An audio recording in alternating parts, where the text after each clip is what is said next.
নমস্কাৰ মই মজিদ বন্ধুসকল বলকতা চাওক আজি 9টা গুৰুত্বপূৰ্ণ খবৰ। প্ৰথমটো খবৰ ৰাজ্যবাসীলৈ ভাল খবৰ। অহা 1 এপ্ৰিলত ৰাজ্যৰ লাখ লাখ মহিলাৰ বেংক একাউণ্টত সোমাব 10,000 কোটি টকা। 1 এপ্ৰিলত লাখপতি বাইদেউ আঁচনিৰ প্ৰথম কিস্তিৰ ধন মুকলি কৰিব মুখ্যমন্ত্ৰী হিমন্ত বিশ্ব শৰ্মাই। সামাজিক মাধ্যমত এই কথা জনালে মুখ্যমন্ত্ৰীগৰাকীয়ে। মুখ্যমন্ত্ৰীৰ অফিচিয়েল জন্মদিন 1 এপ্ৰিলত মুকলি হ'ব লাখপতি বাইদেউ আঁচনিৰ ধনৰ টোপোলা। বিহালীৰ পৰাই মুখ্যমন্ত্ৰী আৰম্ভ কৰিব এই ধন বিতৰণ কাৰ্যসূচী। মুখ্যমন্ত্ৰীৰ জন্মদিনত লাখপতি বাইদেউ আঁচনিৰ ধন বিতৰণৰ কথা ঘোষণা মুখ্যমন্ত্ৰীগৰাকীৰ।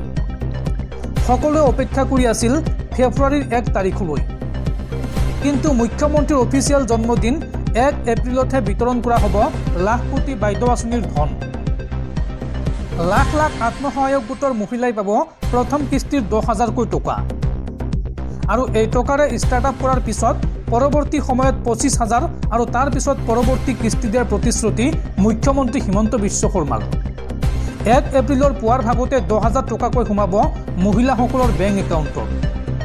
ফেচবুক লাইভ যোগে মুখ্যমন্ত্ৰী ডক্টৰ হিমন্ত বিশ্ব শৰ্মাই কৰিলে এই বৃহৎ ঘোষণা। পৰৱৰ্তী খবৰ ৰাজ্য কঁপাই যোৱা উমৰাংচৰ অবৈধ কয়লা খনিৰ ভয়ংকৰ ঘটনাক লৈ ডাঙৰ আপডেট। উমৰাংচৰ কয়লা খনিৰ পৰা 1.5 মাহ পাছত উদ্ধাৰ হৈছে 5জন শ্ৰমিকৰ মৃতদেহ। উমৰাংচৰ কয়লা খনিৰ পৰা উদ্ধাৰ হৈছে 5জন শ্ৰমিকৰ মৃতদেহ। 1.5 মাহৰ অন্তত NDRFে উদ্ধাৰ কৰে মৃতদেহ কেইটা। উমৰাংচৰ কয়লা খনিত এটাৰ পাছত আনটো মৃতদেহ উদ্ধাৰ হয় বুধবাৰে। বুধবাৰৰ দিনটোতে ওলাল 5জন শ্ৰমিকৰ মৃতদেহ। 1.5 মাহৰ অন্তত বুধবাৰে NDRFে উদ্ধাৰ কৰে এই মৃতদেহ কেইটা।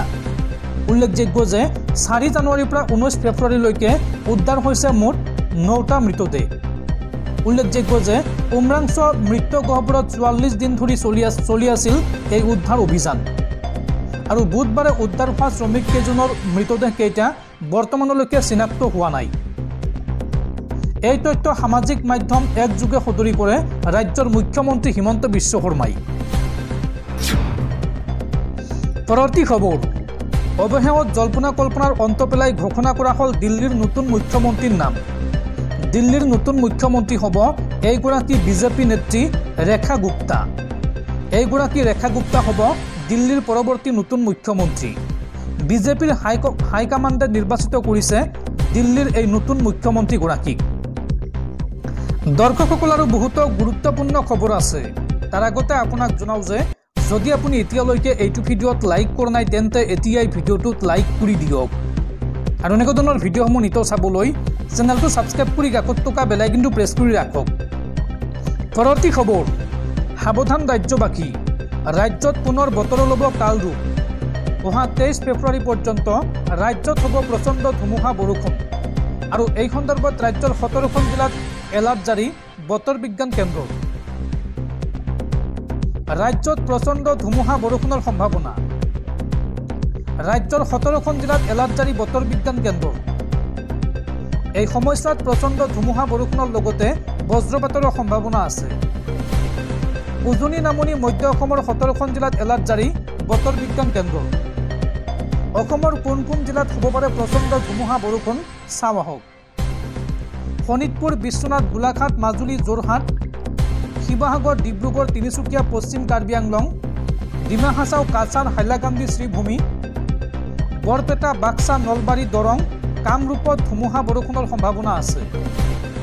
অহা 23 ফেব্ৰুৱাৰীলৈকে ধুমুহা বৰষুণৰ এলাৰ্ট জাৰি কৰিছে বতৰ বিজ্ঞান কেন্দ্ৰই।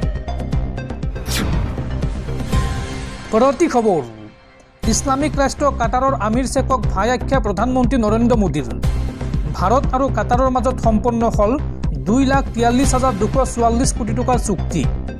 কাটাৰৰ আমিৰ আৰু ভাৰতৰ প্ৰধানমন্ত্ৰীৰ মাজত সম্পন্ন হ'ল গুৰুত্বপূৰ্ণ বৈঠক। ইছলামিক ৰাষ্ট্ৰ কাটাৰৰ আমিৰ শ্বেখ তামিম বিন হামাদক ভাই আখ্যা প্ৰধানমন্ত্ৰী নৰেন্দ্ৰ মোদীৰ। ভাৰত আৰু কাটাৰৰ মাজত সম্পন্ন হ'ল 2,43,244 কোটি টকাৰ চুক্তি। কাটাৰৰ আমিৰ আৰু ভাৰতৰ প্ৰধানমন্ত্ৰীৰ মাজত সম্পন্ন হ'ল গুৰুত্বপূৰ্ণ বৈঠক। অহা 5 বছৰত দুই দেশৰ বাণিজ্য দুগুণ কৰি $28 বিলিয়ন কৰাৰ লক্ষ্য। দুই দেশৰ অংশীদাৰেৰে সম্পৰ্ক মজবুত কৰাৰ লক্ষ্য ভাৰত আৰু কাটাৰৰ। Sheikh Tamim bin Hamad Al Thani আৰু প্ৰধানমন্ত্ৰী মোদীৰ মাজত এই চুক্তি স্বাক্ষৰিত হৈছে। কাটাৰৰ আমিৰৰ সৈতে হোৱা বৈঠকক অতি সফল বৈঠক আখ্যা প্ৰধানমন্ত্ৰী মোদীৰ। শক্তি প্ৰযুক্তি স্বাস্থ্য ক্ষেত্ৰত গ্ৰহণ কৰা হ'ব পাৰস্পৰিক সহযোগিতা। ফাৰ্মাচিউটিকেল খাদ্য প্ৰক্ৰিয়াকৰণ আৰু সেউজীয়া হাইড্ৰজেনৰ ক্ষেত্ৰতো হ'ব পাৰস্পৰিক বিনিময়। আৰু ভাৰত ভ্ৰমণ কৰি সুখী ইছলামিক দেশ কাটাৰৰ আমিৰ। এই ভ্ৰমণে দুয়োখন দেশৰ ব্যৱসায়ত পেলাব যোগাত্মক প্ৰভাৱ। মধ্যপ্ৰাচ্যৰ দেশসমূহৰ সৈতে শেহতীয়াকৈ ভাৰতে গঢ়িছে উন্নত সম্পৰ্ক আৰু প্ৰধানমন্ত্ৰী মোদীৰ বাবেই সম্ভৱ হৈ উঠিছে এই বন্ধুত্বপূৰ্ণ সম্পৰ্ক। দুদিনীয়া কাৰ্যসূচীৰে ভাৰতত উপস্থিত হৈ কাটাৰৰ আমিৰে জনালে এই কথা। পৰৱৰ্তী খবৰ, অসম চৰকাৰৰ আক্ৰোশৰ বলি হৈছে অসমৰ সংখ্যালঘু মুছলমান লোকসকল। সংখ্যালঘুৰ প্ৰসংগত উত্তাল হ'ল বিধানসভাৰ সদন। মুছলমানক বিপদত পেলাবলৈ অসম চৰকাৰে নিতৌ আনে নতুন নতুন আইন। মুছলমানৰ ন্যায় বিচাৰি এইবাৰ বিধানসভাত গৰজি উঠিল AIUDFৰ বিধায়ক আমিনুল ইছলাম। সংখ্যালঘুৰ ওপৰত অত্যাচাৰৰ অভিযোগ তুলি উত্তাল হ'ল সদন। সংখ্যালঘুৰ ওপৰত দিনক দিনে বৃদ্ধি পাইছে অত্যাচাৰ। চৰকাৰৰ আক্ৰোশৰ বলি হৈছে সংখ্যালঘু লোকসকল। পৰিকল্পিতভাৱে চৰ-চাপৰিৰ লোকক টাৰ্গেট কৰি লৈছে চৰকাৰে। সংখ্যালঘুক বিপদত পেলাই আনন্দ লাভ কৰে হিমন্ত বিশ্ব শৰ্মা চৰকাৰে। মুছলমানক বিপদত পেলাবলৈ নিতৌ আনে নতুন নতুন আইন আৰু বিদেশী খেদাৰ নামতো চলোৱা হৈছে অত্যাচাৰ। বিদেশী সজাই বন্দী কৰি ৰখা হৈছে ডিটেনশ্যন কেম্পত। মানৱ অধিকাৰ উলংঘা কৰিছে চৰকাৰে। সংখ্যালঘুৰ ন্যায় বিচাৰি বিধানসভাৰ মজিয়াত এই মন্তব্য AIUDFৰ বিধায়ক আমিনুল ইছলামৰ। পৰৱৰ্তী খবৰ, শিক্ষাৰ্থীলৈ জৰুৰী খবৰ। দেশৰ শিক্ষাখণ্ডলৈ আহিব আন এক পৰিৱৰ্তন। এতিয়াৰে পৰা বছৰত দুবাৰকৈ অনুষ্ঠিত হ'ব CBSEৰ 10ম শ্ৰেণীৰ পৰীক্ষা। 2026ৰ পৰা এই নতুন নীতি বলবৎ কৰাৰ সম্ভাৱনা। সকলো শিক্ষাৰ্থীয়ে যাতে পৰীক্ষা দিব পাৰে তাৰ বাবে নতুন পদ্ধতি CBSEৰ। আৰু সোমবাৰে এই সম্পৰ্কত জাৰি হ'ব বিশেষ নিৰ্দেশনা। কেন্দ্ৰীয় শিক্ষামন্ত্ৰী ধৰ্মেন্দ্ৰ প্ৰধানে এই সম্পৰ্কত শেহতীয়াকৈ মিলিত হৈছিল এক পৰ্যালোচনা বৈঠকত। পৰৱৰ্তী খবৰ, দেশবাসীলৈ ভাল খবৰ। ভাৰতত আহিব ইলন মাস্কৰ টেছলা। ভৱিষ্যতে আপুনিও ভাৰতত ক্ৰয় কৰিব পাৰিব টেছলাৰ গাড়ী। ভাৰতলৈ শীঘ্ৰে আহিব ইলন মাস্কৰ টেছলা। মহাৰাষ্ট্ৰত দেশৰ প্ৰথমটো টেছলাৰ বাহন নিৰ্মাণ কাৰখানা স্থাপনৰ সম্ভাৱনা। ইকনমিক টাইমছে প্ৰকাশ কৰিছে এই তথ্য। পৰৱৰ্তী খবৰ, ৰাজ্যত পুনৰ সংঘটিত হৈছে আন এক ভয়ংকৰ ঘটনা। এইবাৰ দেওৰকে বৌকে ধৰ্ষণ কৰি হত্যাৰ অভিযোগ। গোলকগঞ্জত সংঘটিত হৈছে এই ভয়ংকৰ ঘটনা। ৰাজ্যত পুনৰ সংঘটিত হৈছে আন এক জঘন্য ঘটনা। দেওৰকে বৌকে ধৰ্ষণ কৰি হত্যা কৰাৰ অভিযোগ। দেওৰেক নুৰ আলমৰ নিৰ্লজ্জ কাণ্ডক লৈ এতিয়া সমগ্ৰ অঞ্চলত চাঞ্চল্য। ঘৰত কোনো নথকাৰ অৱস্থাত নিজৰ বৌকে ধৰ্ষণ কৰিছিল দেওৰেকে। আৰু বোৱাৰীৰ নিজ পিতৃয়ে সমগ্ৰ ঘটনা জানি অভিযোগ দিছিল শহুৰেকক। শহুৰেকৰ লগতে স্বামীয়ে ওলোটাই দুখ জাপিছিল ভুক্তভোগীৰ বিৰুদ্ধে। এই ঘটনাৰ দুখ ঢাকিবলৈ পৰিয়ালে বোৱাৰীক হত্যা কৰাৰ অভিযোগ। আৰু এই হত্যাকাণ্ডক আত্মহননৰ ৰূপ দিয়াৰ চেষ্টা পৰিয়ালৰ।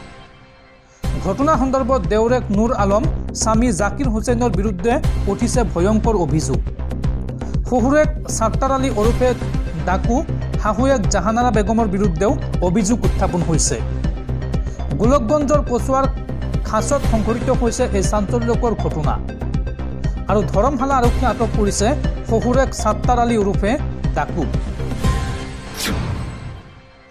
পৰৱৰ্তী খবৰ, 2026ত বিজেপিৰ বিৰুদ্ধে কৰা হ'ব ভোট বৰ্জন। চৰকাৰৰ অৰুণোদয় আঁচনি আমাক নালাগে। চৰকাৰক এই হুংকাৰ ৰাজ্যৰ মধ্যাহ্ন ভোজনৰ কৰ্মচাৰী। 2026ত বিজেপিৰ বিৰুদ্ধে কৰা হ'ব ভোট বৰ্জন। চৰকাৰৰ অৰুণোদয় আঁচনি নালাগে বুলি হুংকাৰ দিলে ৰাজ্যৰ মধ্যাহ্ন ভোজনৰ কৰ্মচাৰীয়ে। আমি ভিক্ষা মগা নাই, আমি আমাৰ প্ৰাপ্য বিচাৰিছোঁ।